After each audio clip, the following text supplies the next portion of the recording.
Cette émission est une production de la télévision régionale des Moulins.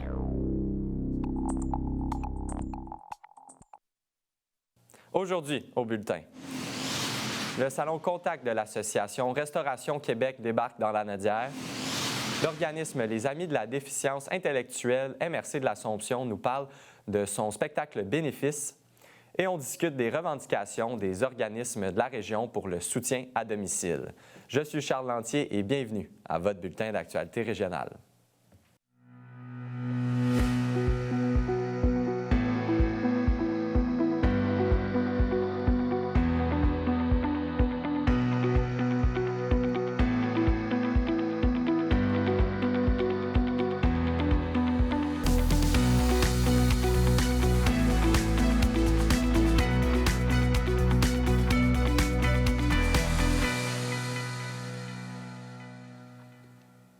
Bonjour, Mesdames, Messieurs. C'est la semaine dernière qu'avait lieu le salon Contact de la Nodière organisé par l'Association Restauration Québec.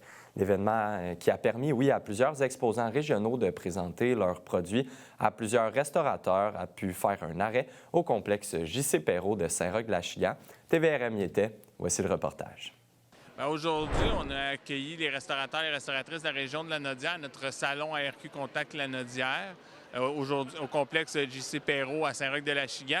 Notre objectif aujourd'hui, c'est d'offrir un lieu où les restaurateurs peuvent découvrir de nouveaux produits, que ce soit, oui, pour des partenaires nationaux, mais surtout pour les producteurs et transformateurs locaux de la Nodière qui se trouvent aujourd'hui au salon. Notre objectif, c'est de créer des maillages entre les restaurants de la Nodière et l'offre de produits agroalimentaires de la Nodière, ainsi faire ce maillage-là, les faire découvrir dans les assiettes des restaurateurs, parce que des fois, les chefs vont sublimer ces produits, en faire quelque chose d'extraordinaire. Les gens le découvrent, les clients le découvrent, puis peut-être ça va emmener à « Ah, je pourrais faire ça chez nous, je pourrais le développer ». On a toujours dit que la restauration, c'est une excellente vitrine pour nos produits locaux. Puis c'est comme ça, aujourd'hui, bien, c'est la base, c'est le début, c'est comment on peut emmener cette relation qui mène à cet objectif final. Ce qui est intéressant à la Nodière, a toujours été une belle présence bioalimentaire. Il y a des beaux produits dans la Nodière. Il y a une belle offre de restauration, qu'on se soit à Joliette, à Terrebonne, à l'Assomption. Donc aujourd'hui, justement, à Saint-Roch-de-la-Chigan, on peut réunir tous ces gens-là pour justement faire découvrir cette belle région. On est une entreprise nous sommes 3 cueilleurs de comestibles forestiers. On appelle les forestibles. On fait les cueillettes dans la région, ici dans la Nodière, surtout le côté, la région Matawini, en haut de Saint-Michel-des-Saints principalement. Et on a la cuisine commerciale à Saint-Côme, puis dans laquelle on fait les transformations nécessaires de nos produits. Pour nous, ça nous permet d'être vus, puis c'est un peu un réseautage avec les restaurateurs aussi, être capable de voir avec eux, d'amener des produits du terroir vraiment, là, qui est vraiment... Et on entend parler de plus en plus à la télévision des produits, puis c'est de faire connaître notre entreprise en tant que fournisseur. On a eu la chance, oui, effectivement, on a eu la chance de parler à quelques chefs, où l'intérêt est vraiment très éminent, c'est vrai. Il y a un espace dans les restaurants un peu type bistrot, un peu, et l'intérêt est vraiment là, très présent. Mon représentant Gordon Food Service m'a parlé qu'il y avait des représentants locaux, des produits du terroir québécois, achat local. Je suis vraiment fervent, croyant d'acheter et de ne pas promener mon produit trop longtemps. Donc, je suis venu mettre la main à la porte après ma journée de travail pour trouver des produits, des idées pour mes prochaines recettes qui viennent d'ici, qui représentent le Québec qu'on connaît. Bien, écoutez, j'ai trouvé des produits du sorti tortilla pour mes nachos aussi. J'ai trouvé un représentant d'ail noir local, de l'ail des bois. Aussi, sinon, j'ai remarqué qu'il y avait des représentants de tout ce qui est épices québécoises du bois, tout ce qui est ramassé, on va dire, saisonnier dans nos forêts. Ça m'a vraiment intéressé. De la viande spécialisée, excusez-moi, comme le cerf, le wapiti, le bison. Ça m'intéresse énormément pour sa fraîcheur aussi. Les gens, je te dirais, qui sont curieux. Les restaurateurs, je te dirais, c'est les clients qui vont apporter la restauration à en acheter, justement. Parce que je trouve que c'est plus le client qui est plus curieux que le restaurateur. La demande va faire que ça va s'en venir tranquillement, pas vite, oui. C'est un produit que le monde regarde en reculant, mais un coup que tu leur mets le nez dans la bouteille, bien, il change la vie. Mes plus réticents, ben, c'est eux autres que je gagne le plus souvent, là. Mais ça, t'aimes ou t'aimes pas. Si t'aimes trop l'ail, pas sûr que tu vas aimer l'ail noir, parce que le monde pense que c'est juste de l'ail, mais non, c'est autre chose. C'est vraiment différent, là. On s'en va ailleurs. C'est une production qui est concentrée, qui est cuite à la vapeur et à la chaleur un peu. Puis c'est de 30 à 45 jours de cuisson.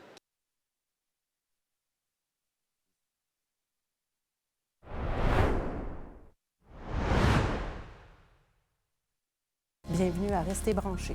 Vous êtes retraité depuis 15 ans. C'est une belle expérience à vivre. J'explore beaucoup, puis de temps en temps, des bonnes idées qui surgissent. Si vous avez des conseils à nous donner. Il faut toujours se fier à la communication qui est importante.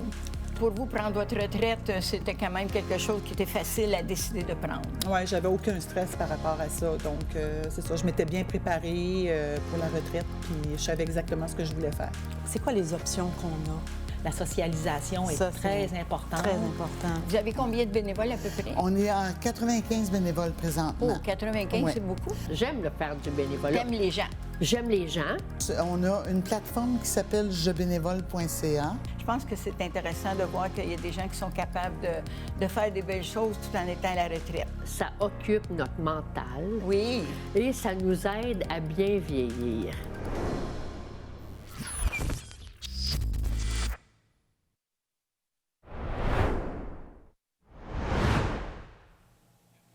L'organisme Les Amis de la déficience intellectuelle MRC L'Assomption est en pleine préparation pour leur prochain spectacle bénéfice.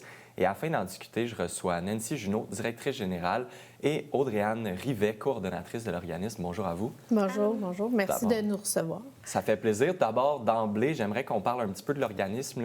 Quels sont vos services puis la mission? L'Association Les Amis de la déficience intellectuelle MRC L'Assomption. Avant, on a changé de nom, là, ça fait même pas un an. Là. Avant, c'était Rive-Nord. OK. C'est ceux qui nous connaissent sur ce nom-là. On offre des services pour les personnes qui ont une déficience intellectuelle. Peu importe l'âge, peu importe leur niveau de soutien qu'ils ont besoin, même s'ils ont un autre handicap associé, ils peuvent venir à l'association. Nous, ce qu'on fait, là, c'est on est parti en 1979 pour offrir du soutien aux parents pour que les jeunes aient le plus de services possible. Maintenant, on offre des activités de jour. On offre des loisirs soir et fin de semaine. On offre des camps de jour l'été. On offre du répit. On offre aussi un service de surveillance. C'est un service de garde, mais pour les 12 ans à 21 ans. C'est que même s'ils sont plus au primaire, ils ne sont pas plus capables de se garder toutes seuls, ils viennent à l'association. Et puis, si on parle du spectacle bénéfice, c'est bien parce que c'est très important, j'imagine, pour vous, pour votre financement, là. Oui, parce que l'association, dans le fond, on reçoit des subventions, mais c'est sûr que ça ne couvre pas tout l'ensemble de nos dépenses. Vous avez vu, on a beaucoup de services. C'est que dans le fond, on fait le spectacle bénéfice. C'est le 21 avril. C'est Roxane Bruno. On va recevoir Roxane Bruno au spectacle. Et puis, de votre côté, j'imagine, en tant que coordonnatrice, c'est important aussi d'être à l'affût des services, ateliers d'information, puis d'être vraiment sur le terrain concrètement, là. Oui, exact. En fait, moi, mon rôle, c'est vraiment de recevoir les nouvelles inscriptions, d'apprendre à connaître le membre et ensuite de le référer aux services qu'on offre ou simplement à d'autres organismes qui offrent des services plus spécifiques pour le membre en question. C'est de travailler en communauté puis conjointement avec différents organismes. Puis j'imagine que c'est ça qui fait la force du milieu communautaire, là, notamment. Oui, oui, oui. Surtout le milieu pour personnes handicapées, déficience intellectuelle, c'est un milieu petit. C'est qu'on on est toutes, on résulte ensemble. Mais le spectacle, c'est notre premier spectacle qu'on fait bénéfice. C'est la première fois. On a pris Roxane Bruno justement parce qu'on trouve qu'elle correspond bien avec nos membres, là, le fait de s'accepter soi-même. C'est la Caisse populaire qui présente, oui, c'est ça, l'événement. Puis on a comme président d'honneur là, Julien Rivet de l'Archevêque et Rivet. Super. Ouais. Il nous reste une trentaine de secondes pour les gens qui ont des questions, autant pour vous joindre à l'organisme, mais aussi pour acheter des billets là, pour le spectacle. Comment ça fonctionne? Soit directement à l'organisme, par courriel ou par téléphone, même sur place, ou sur le site du théâtre Hector Charland, on offre les billets. Super. Donc, on rappelle la date et l'heure? Le 21 avril à 20h. Super. Donc, on invite les gens à se procurer des billets. Merci beaucoup, mesdames, pour votre passage en studio. Merci.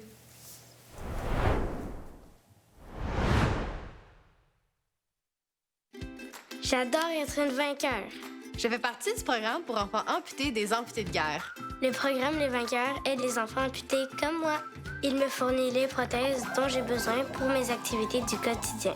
J'ai accès en tout temps à du soutien et à des ressources sur la vie avec une amputation. Je peux rencontrer d'autres enfants qui me ressemblent. Grâce à vos dons à l'Association des amputés de guerre, les possibilités pour les enfants amputés sont infinies.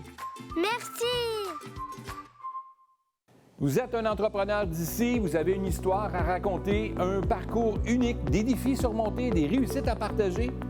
Rejoignez-moi ici même à Fibre E, une émission qui est dédiée à l'entrepreneuriat, diffusée sur le réseau MaTV.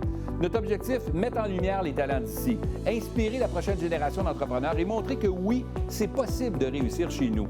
Contactez-nous dès maintenant pour participer à l'émission. L'entrepreneuriat, c'est aussi le pouvoir d'inspirer. Au plaisir de vous recevoir sur le plateau de Fibre E. Toutes mes mauvaises décisions m'ont enseigné quelque chose de fondamental pour m'aider à devenir un meilleur entrepreneur. Si des fois on a l'impression qu'on n'est pas à sa place, c'est parce qu'on n'est peut-être pas à la bonne place, mais qu'il y a un endroit pour nous. Même quand j'étais jeune, je m'amusais à bâtir des projets ou à bâtir des entreprises quand j'étais à mon jeune âge à l'école. Donc j'ai atterri dans le milieu d'entrepreneuriat, je pense, naturellement, puis c'est quelque chose qui m'a toujours attiré.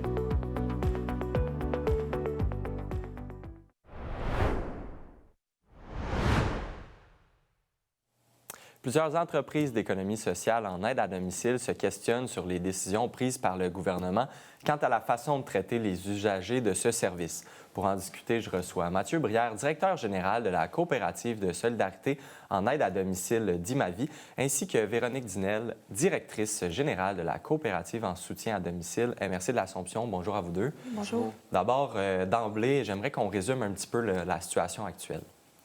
Donc, Mathieu et moi, on dessert la clientèle du CIS de la Naudière, donc dans le sud.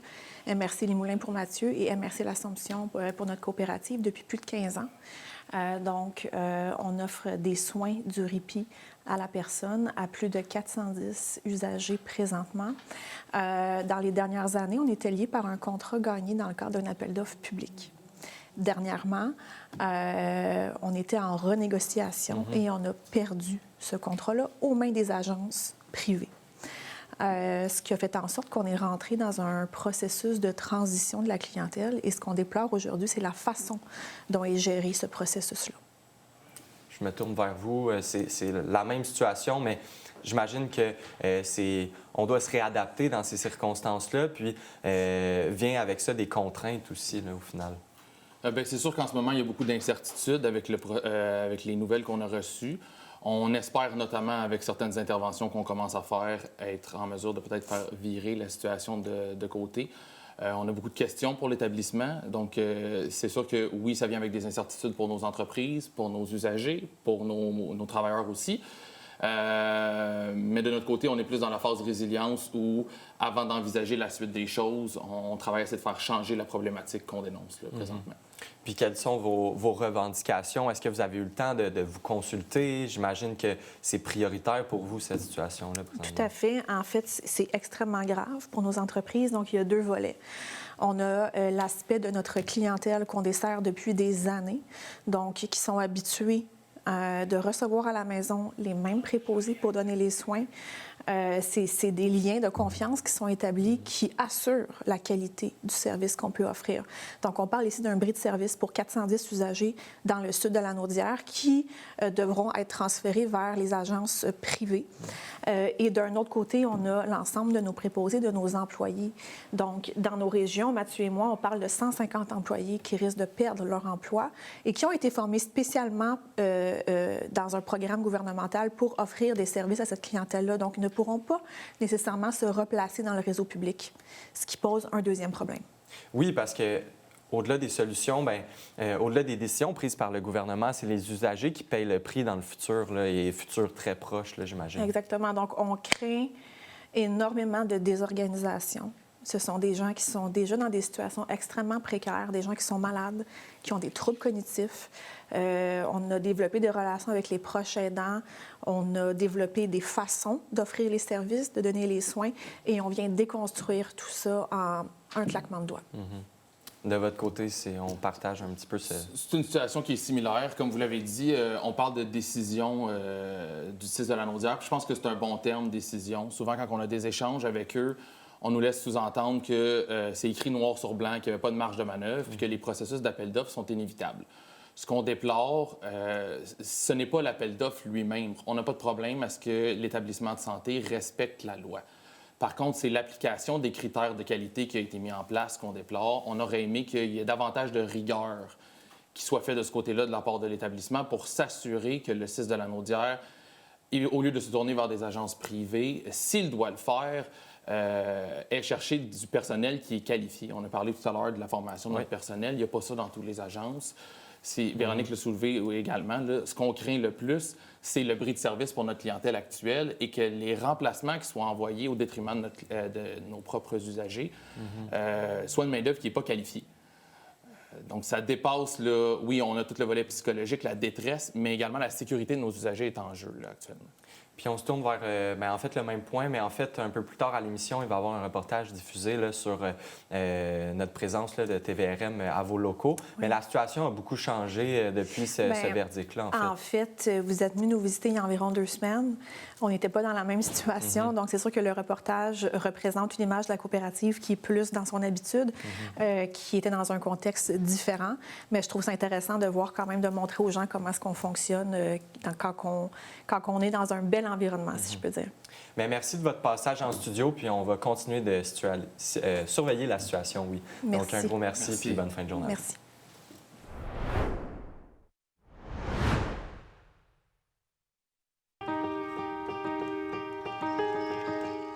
Je suis une vainqueur. Je suis un vainqueur. Je suis une vainqueur. Je suis un vainqueur. Je suis une vainqueur. Une membre du programme pour enfants amputés des amputés de guerre. C'est grâce à vos dons. Du nouveau à TVRM. Regardez toute la programmation en continu sur tvrm.ca/en direct. Que vous soyez fan de musique, de culture ou d'actualité, ne ratez pas cette chance de suivre les événements et les personnalités de votre région.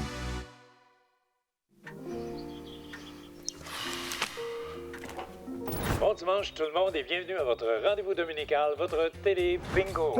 Bingo!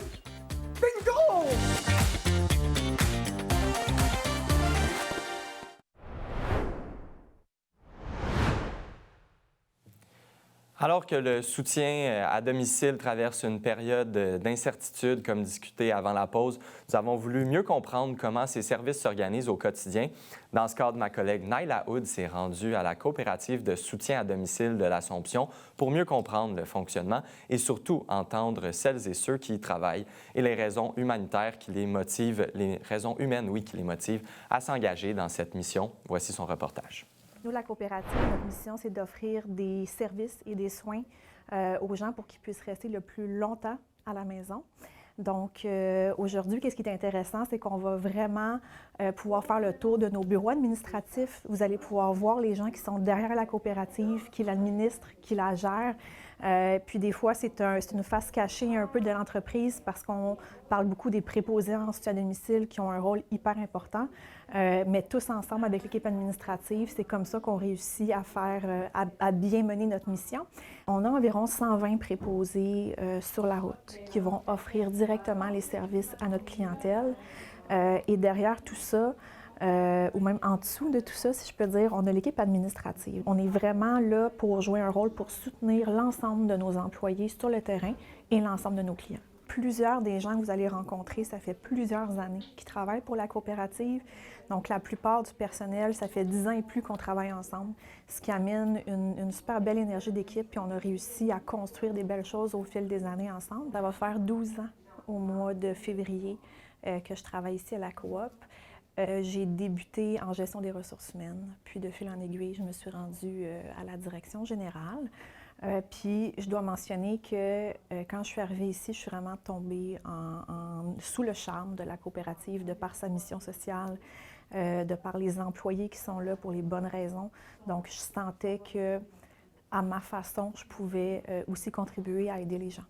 Je pense que le rôle des ressources humaines à la coopérative est primordial pour assurer le lien entre les employés sur le terrain et l'employeur, mais aussi s'assurer qu'on respecte toutes les normes en place établies par les normes du travail. Quand j'ai postulé à la base sur ce poste-là, c'était un poste qui était inexistant, donc qui venait juste d'être créé.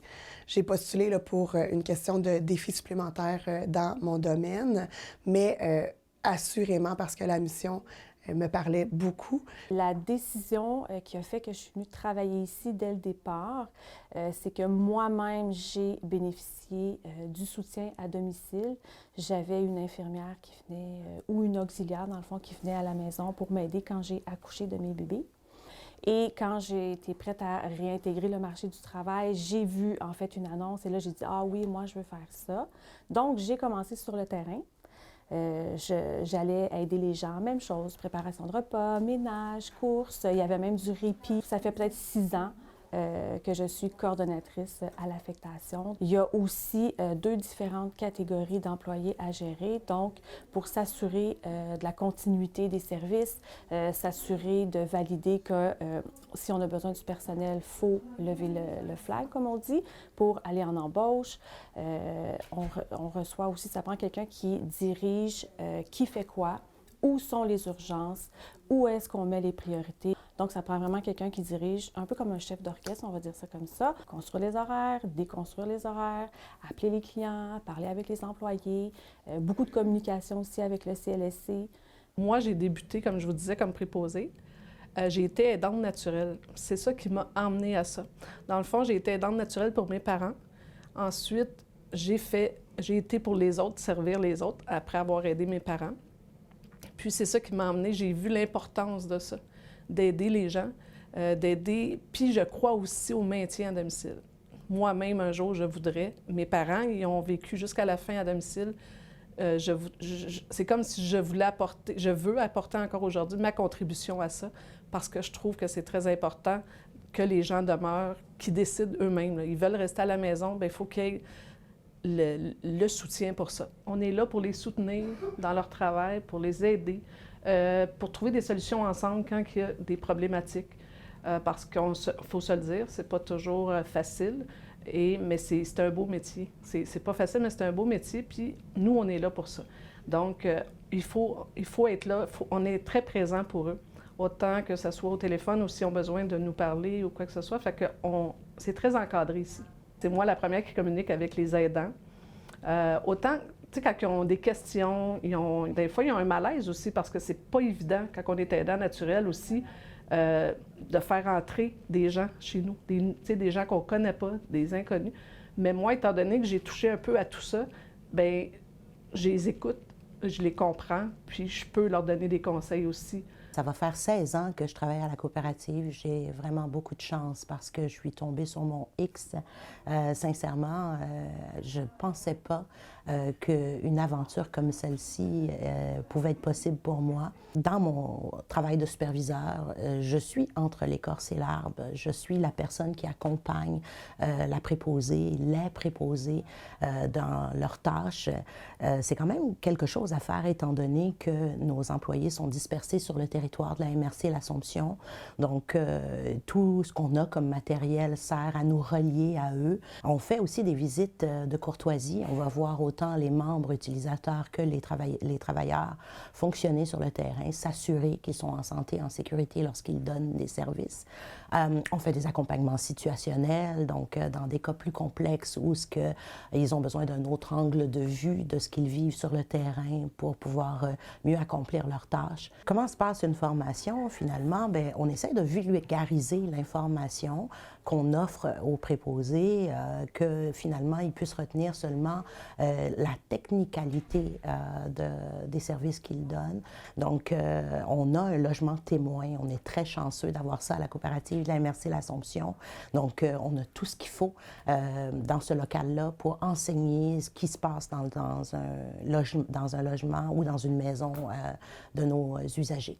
Ça les fait pratiquer. Dans un sens, ils vont venir ici, vivre une formation, aller sur le terrain, pratiquer ce qu'ils vont avoir appris et bien sûr être évalués en ce sens après aussi. Ça fait maintenant 10 ans que je travaille pour la coopérative. J'ai toujours été au niveau du service à la clientèle. J'aime ce poste-là parce que je suis en contact avec les clients et je fais aussi du travail de bureau. Donc, je suis constamment en mouvement. J'ai commencé sur le terrain comme préposée en assistance de soins personnels. C'est tout le temps quelque chose qui m'a passionnée de vouloir aider les gens. Et là, j'avais envie d'aider d'une autre façon. Donc, c'est pour ça que je me suis jointe à Isabelle. Pour la santé et sécurité de nos préposés, on doit visiter les domiciles de chacun des clients avant d'envoyer quelqu'un là-bas.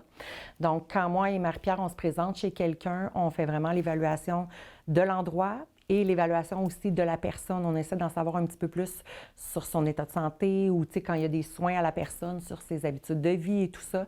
On fait même des fois des histoires de vie pour aider les préposés qui vont donner des services de répit chez les clients. Quand on revient ici, on rentre tous ces dossiers-là à l'informatique. Donc, toute l'équipe qui est ici peut voir ce que nous, on a récolté, dans le fond, chez le client.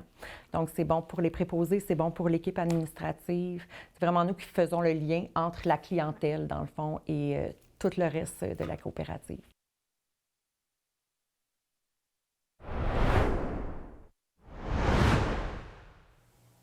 C'est ce qui conclut votre bulletin d'actualité régionale au nom de toute l'équipe. Merci d'avoir été des nôtres. On se retrouve jeudi prochain. D'ici là, vous pouvez consulter le site Internet de TVRM ou encore notre chaîne YouTube afin de voir ou revoir nos émissions. Restez à l'antenne puisque c'est Fibre qui suit, animé par Pierre Berthiaume. À bientôt tout le monde.